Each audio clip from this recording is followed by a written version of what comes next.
And Mike, Denver's day started with the Patriot in Boston and finished in Philly. These were the two longest shots, I think, or two of the longest shots. Rod Mackey has only been a coach for 3 years in the NFL, an inside linebackers coach, not a defensive coordinator. By the way, he either gets the head coach job or he stays in Boston area. He does not want to leave for a defensive coordinator job, so don't get any ideas of matching him up with Dan Quinn. And then you got Jonathan Gannon with the Eagles. He was an assistant defensive backs coach in Minnesota when George Payton was there, so George knows him. But he's only a first-year coordinator with the Philadelphia Eagles, and they did okay. They went from 19th to 10th. But still, these are two long shots right here. All right, let's talk about the favorite then. I think most believe that Dan Quinn is still the leader in the clubhouse, but the Broncos are only one of 5 teams interviewing the Cowboys coordinator. Give me a reason why Quinn should choose Denver over those others, Mike. Yeah, well, it might come down to the contract. I was talking to someone close to him, and I said, well, why is he interviewing with the Giants and the Vikings and the Dolphins and the Bears if everyone says the Broncos he's going to wind up with the Broncos? He said, put a contract in front of them, and I'll cancel all those interviews.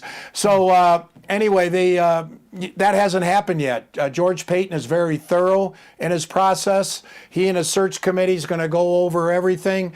But I think the biggest thing for the Broncos, there's a couple of things. One, the relationship with George Payton. He knows him. I think they're going to work very well together.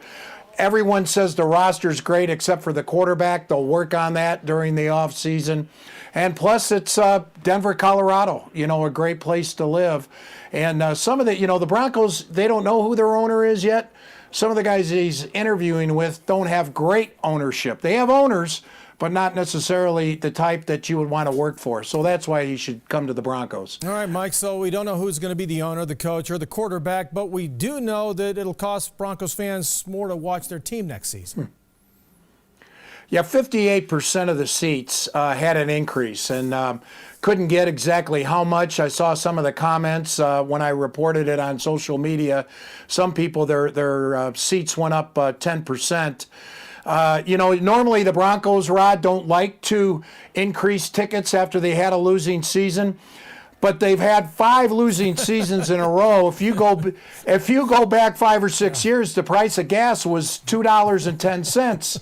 It's now about $3.30, $3.10, depending on where it is. So when you compare that, maybe 10% ain't so bad. I like those $2 prices much better. All right, Mike, thank you very much. More with Mike tonight at 10 o'clock.